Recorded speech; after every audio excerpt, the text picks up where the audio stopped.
नमस्कार, मेरा नाम है ललित किशोर और अपनी आवाज़ में किरदारों की बात कहता हूँ। दोस्तों, आज हम सुनेंगे कहानी उसने कहा था। इसे लिखा है चंद्रधर शर्मा गुलेरी जी ने। बड़े बड़े शहरों के इक्के गाड़ी वालों की जबान के कोड़ों से जिनकी पीठ छिल गई है और कान पक गए हैं, उनसे हमारी प्रार्थना है कि अमृतसर के बम्बू काट वालों की बोली का मरहम लगावें। जब बड़े बड़े शहरों की चौड़ी चौड़ी सड़कों पर घोड़े की पीठ चाबुक से धुनते हुए इक्के वाले कभी घोड़े की नानी से अपना निकट संबंध स्थिर करते हैं, कभी राह चलते पैदलों की आंखों के न होने पर तरस खाते हैं, कभी उनके पैरों की उंगलियों के पोरों को चीत कर अपने ही को सताया हुआ बताते हैं और संसार भर की ग्लानि, निराशा और शोभ के अवतार बने नाक की सीध चले जाते हैं, तब अमृतसर में उनकी बिरादरी वाले तंग चक्करदार गलियों में हर एक लड्डी वाले के लिए ठहर कर सब्र का समुद्र उमाड़ कर, बच्चों खालसा जी, हट्टो भाई जी, ठहरना भाई, आने दो लाला जी, अट्टो बच्चा कहते हुए सफेद फेंटो, खच्चरों और बतकों, गन्ने, खोमचे और भार वाले जंगलों में राह खेते हैं। क्या मजाल है कि जी और साहब बिना सुने किसी को हटना पड़े। ये बात नहीं कि उनकी जीभ चलती नहीं, पर मीठी छुरी की तरह महीन मार करती है। यदि कोई बुढ़िया बार बार चितौनी देने पर भी लीक से नहीं हटती, तो उनकी वचनावली के ये नमूने हैं। हट जा जने जोगिए, हट जा कर्मा वालिए, हट जा पुत्ता प्यारिए, बच जा लंबी वालिए। समष्टि में इनके अर्थ है कि तू जीने योग्य है, तू भाग्य वाली है, पुत्रों को प्यारी है, लंबी उम्र तेरे सामने, तू क्यों मेरे पैरों के नीचे आना चाहती, बच जा। ऐसे बम्बू काट वालों के बीच में होकर एक लड़का और एक लड़की चौक की एक दुकान पर आ मिले। उसके बालों और इसके ढीले सुथनों से जान पड़ता था कि दोनों सिख हैं। वे अपने मामा के केस धोने के लिए दही लेने आया था और ये रसोई के लिए बढ़िया। दुकानदार एक परदेसी से गूंथ रहा था जो शेर भर गीले पापड़ों की गड्डी के लिए बिना हटता था। तेरे घर कहाँ है? मगरे में। और तेरे? मांझे में। यहाँ कहाँ रहती है? अतर सिंह की बैठक में, वे मेरे मामा होते हैं। मैं भी मामा के यहाँ आया हूँ, उनका घर गुरु बाजार में है। इतने में दुकानदार निपटा और इनका सौदा देने लगा। सौदा लेकर दोनों साथ साथ चले। कुछ दूर जाकर लड़के ने मुस्कुराकर पूछा, तेरी कुड़माई हो गई? इस पर लड़की कुछ आंखें चढ़ाकर बोली, कहकर दौड़ गई और लड़का मुंह देखता रह गया। दूसरे तीसरे दिन सब्जी वाले के यहाँ, दूध वाले के यहाँ अकस्मात दोनों मिल ही जाते। महीना भर यही हाल रहा। 2-3 बार लड़के ने फिर पूछा, तेरी कुड़माई हो गई? और उत्तर में वही दत्त मिलता। एक दिन जब फिर लड़के ने वैसे ही हंसी में चिढ़ने के लिए पूछा, तो लड़की लड़के की संभावना के विरुद्ध बोली, हाँ हो गई। कब? कल, देखते नहीं ये रेशम के कड़ावा सालू। लड़की भाग गई। लड़के ने घर की राह ली। रास्ते में एक लड़के को मोरी में ढकेल दिया, एक छावड़ी वाले को दिन धन भर की कमाई खोई, एक कुत्ते पर पत्थर मारा और एक गोभी वाले के ठेले में दूध उडेल दिया। सामने नहाकर आती हुई किसी वैष्णवी से टकराकर अंधे की उपाधि पाई। तब कहीं घर पहुंचा वो। राम राम, ये भी कोई लड़ाई है? दिन रात खंदकों में बैठे हड्डियां अकड़ गई। लुधियाना से 10 गुना जाड़ा और मेह और बर्फ ऊपर से पिंडलियों तक कीचड़ से धंसे हुए हैं। जमीन कहीं दिखती नहीं। घंटे 2 घंटे में कान के पर्दे फाड़ने वाले धमाके के साथ सारी खंदक हिल जाती है और 100 गज धरती उछल पड़ती है। इस गेबी गोले से बचे तो कोई लड़े। नगरकोट का जलजला सुना था। यहाँ दिन में 25 जलजले होते हैं। जो कहीं खंदक से बाहर साफा या कोने निकल गई तो चटक से गोली लगती और न मालूम बेईमान मिट्टी में लटे हुए हैं या घास की पत्तियों में छिपे रहते हैं। लहना सिंह और 3 दिन हैं, 4 तो खंदक में बिता ही दिए। परसों रिलीफ आ जाएगी और फिर 7 दिन की छुट्टी। अपने हाथों झटका करेंगे और पेट भर खाकर सो रहेंगे। उसे फिरंगी मेम के बाग में मखमल का सहारा घास है, फल और दूध की वर्षा कर देती है। लाख कहते हैं, दाम नहीं लेती। कहती है, तुम राजा हो, मेरे मुल्क को बचाने आए हो। 4 दिन तक एक पलक नहीं झेपी। बिना फेरे घोड़े बिगड़ता है, बिना लड़े सिपाही। मुझे तो संगीन चढ़ाकर मार्च का हुक्म मिल जाए, फिर 7 जर्मनों को अकेला मार कर न लौटूं, तो मुझे दरबार साहब की दहली पर मत्था टेकना नसीब न हो। पाजी कहीं के कल्लों के घोड़े संगीन देखते ही मुंह फोड़ देते हैं और पैर पकड़ने लगते हैं। यूं अंधेरे में 30-30 मन का गोला फेंकते हैं। उस दिन धावा किया था, 4 मील तक एक जर्मन नहीं छोड़ा। पीछे जनरल ने हट जाने का कमान दिया, नहीं तो नहीं तो सीधे बर्लिन पहुंच जाते। क्यों?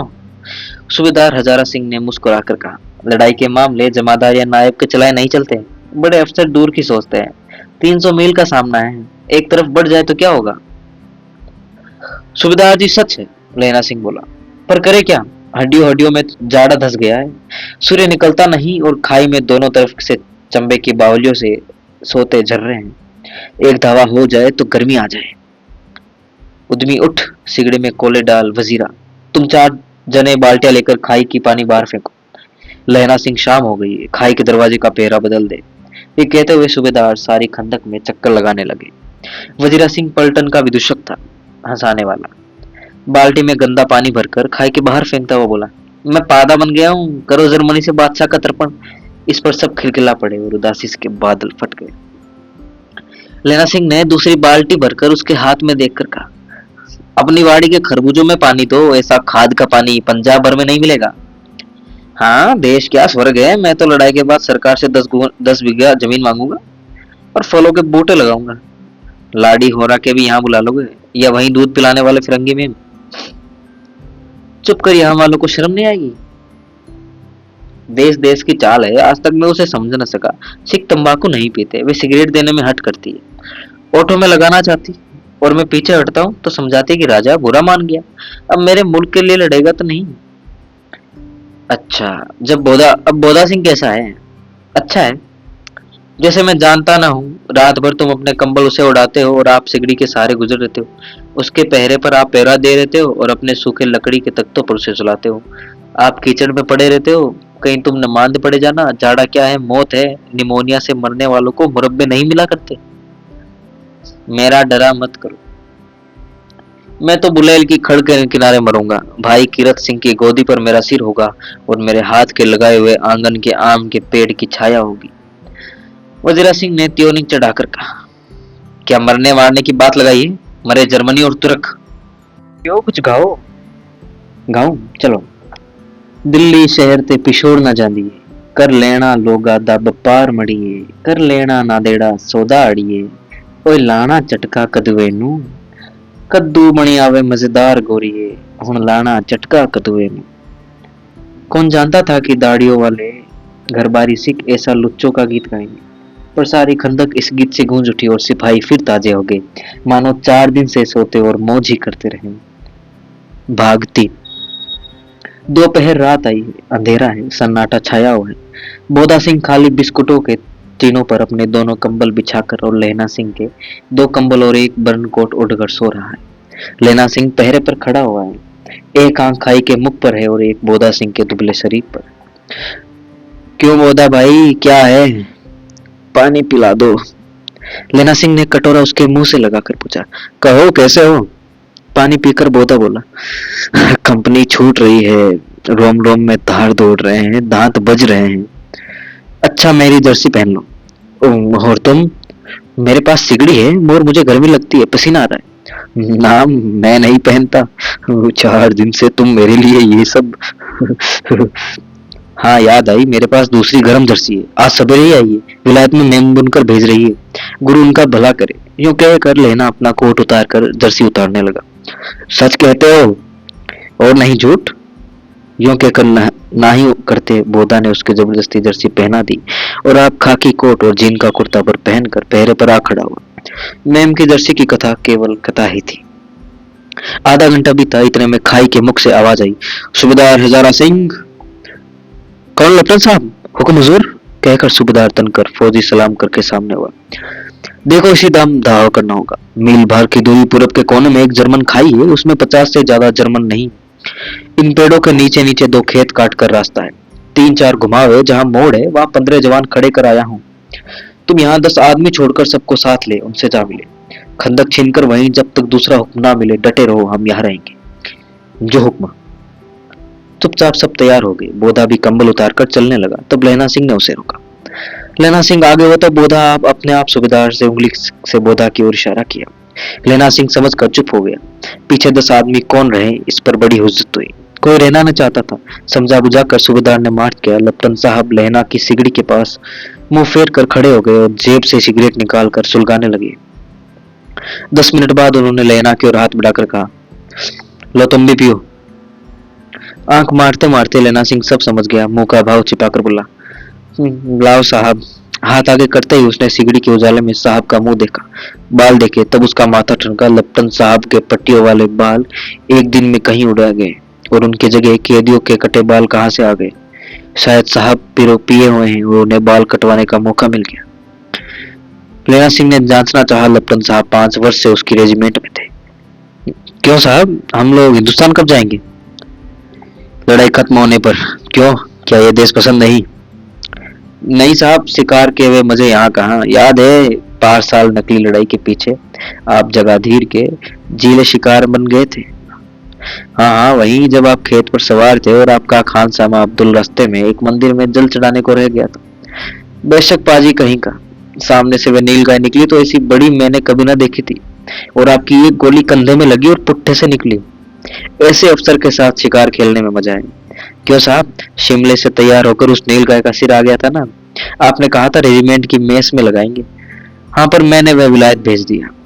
ऐसे बड़े बड़े सिंह 2-2 फुट के तो होंगे। हाँ, लेना सिंह 2-4 फुट इंच के थे। तुम सिगरेट नहीं पिया? पीता हूँ साहब, दिया सलाई ले आता हूँ, कहकर लेना सिंह खंदक में घुसा। अब उसे संदेह नहीं रहा था। उसने झपट निश्चय कर लिया कि क्या करना चाहिए। अंधेरे में किसी सोने वाले से वह टकराया। कौन, वजीरा सिंह? हाँ, क्यों लेना, क्या कामत आ गई? जरा तो आंख लगने दो। भाग 4। होश में आओ, क्यामत आई और लपटन साहब की वर्दी पहनकर आई है। क्या? लपटन साहब या तो मारे गए हैं या कैद हो गए हैं। उनकी वर्दी पहनकर ये कोई जर्मन आया है। सूबेदार ने इसका मुंह नहीं देखा, मैंने देखा और बातें की।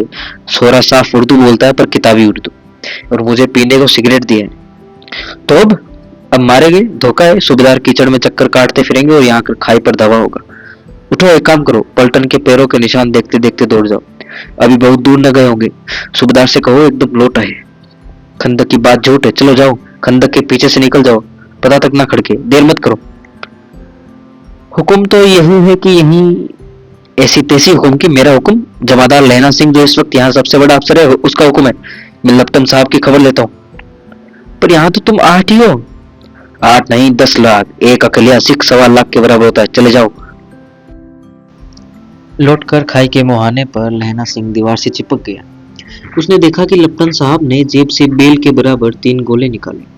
तीनों को जगह जगह खंदक की दीवारों में घुसेड़ दिया और तीनों में एक तार सा बांध दिया। तार के आगे सूत की एक गुत्थी थी, जिसे सिगड़ी के पास रखा। बाहर की तरफ जाकर एक दिया सलाई जलाकर गुत्थी पर रखना।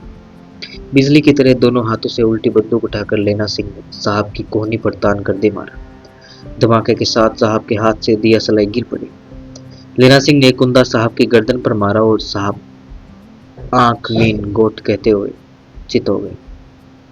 लेना सिंह ने तीनों गोलों बनाकर खंदक के बाहर फेंके और साहब को घसीटकर सिगड़ी के पास लिटाया।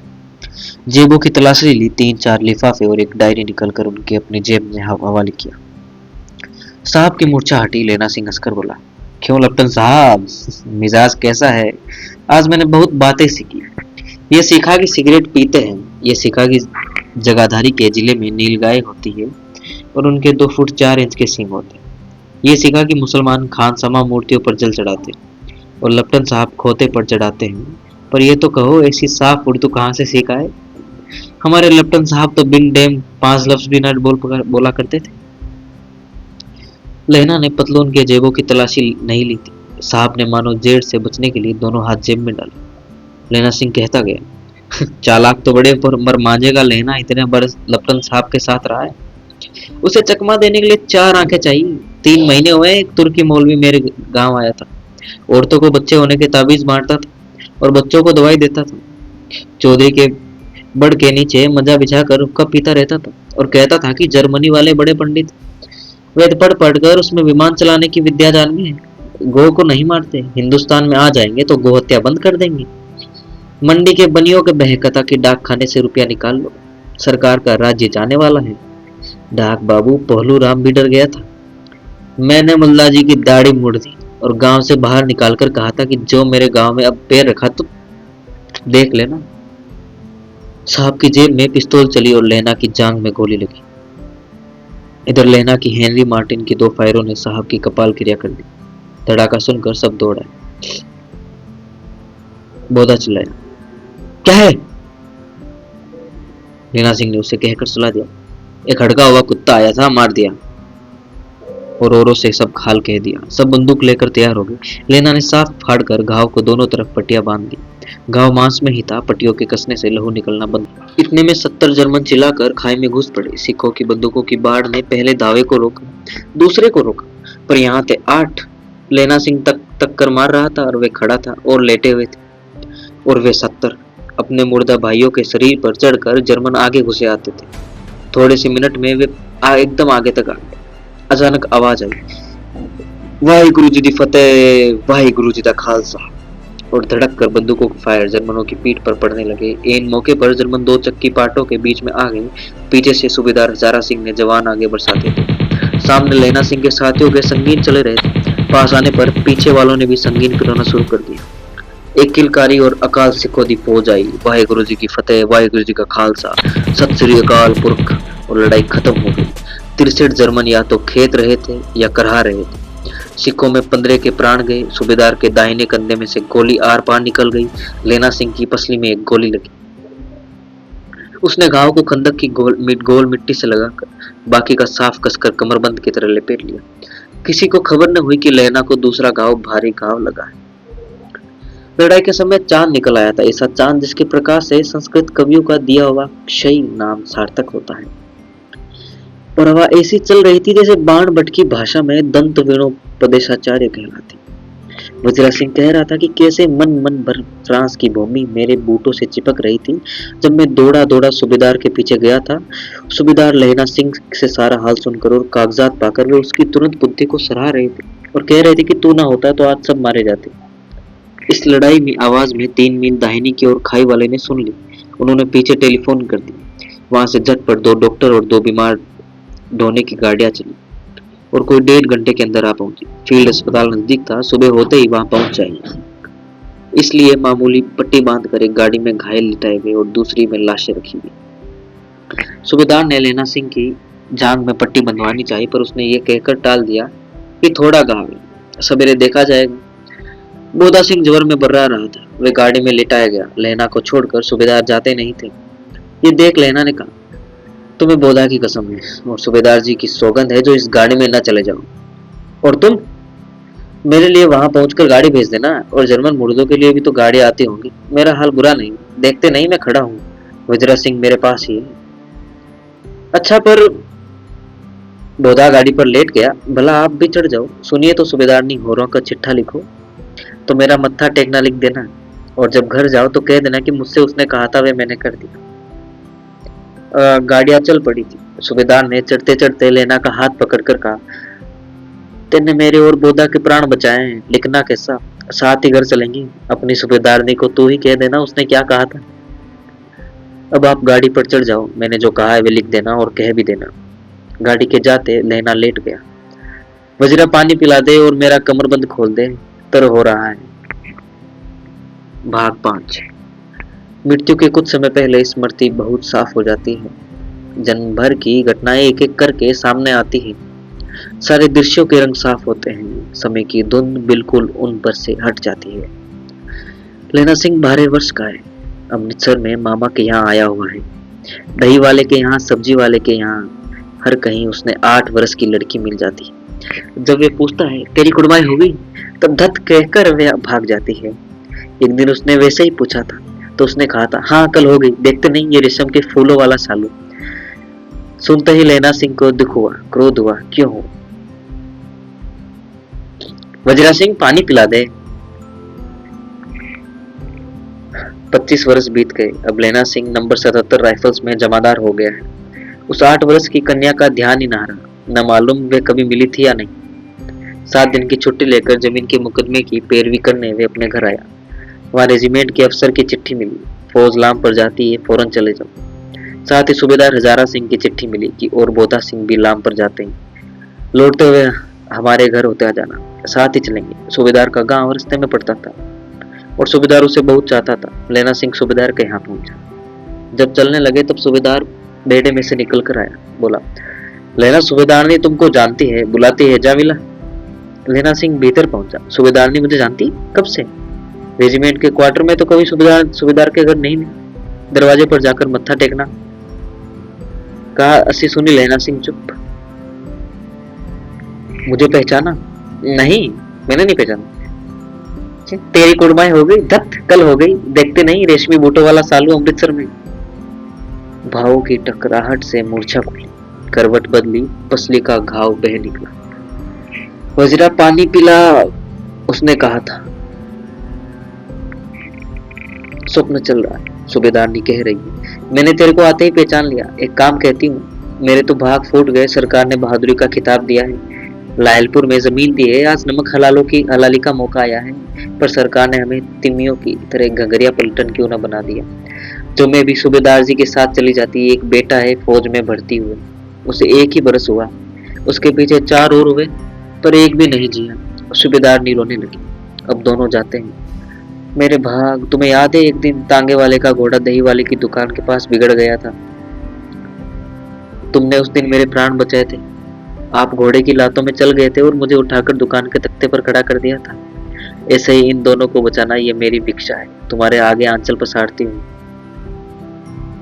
रोती रोती सूबेदारनी ओबरी में चली गई। लहना भी आंसू पहुंचता हुआ बाहर आया। वजीरा सिंह पानी पिला, उसने कहा था। लहना का सिर अपनी गोद में लिटा है। वजीरा सिंह बैठा। जब मांगता है तब पानी पिला देता है। आधे घंटे तक लहना चुप रहा, फिर बोला, कौन? किरत सिंह? वजीरा ने कुछ समझकर कहा, हाँ भैया, मुझे और ऊंचा कर ले, अपने पट्टे पर मेरा सिर रख ले। वजीरा ने वैसे ही किया। हाँ ठीक है, पानी पिला दे। बस अब के हाड़ में ये आम खूब चलेगा। चचा भतीजा दोनों यहीं बैठकर आम खाना। जितना बड़ा तेरा भतीजा है उतना ही ये आम। जिस महीने उसका जन्म हुआ था उसी महीने मैंने इसे लगाया था। वजीरा सिंह के आंसू टप टप टपक रहे थे। कुछ दिनों पीछे लोगों ने अखबार में पढ़ा, फ्रांस और बेल्जियम 68वीं सूची, मैदान में घावों से मरा नंबर 77 सिंह, राइफल जमादार लहना सिंह। इसी के साथ ये कहानी भी पूरी हुई। मिलेंगे जल्द ही किसी नई कहानी के साथ, नए किरदारों के साथ। नमस्कार।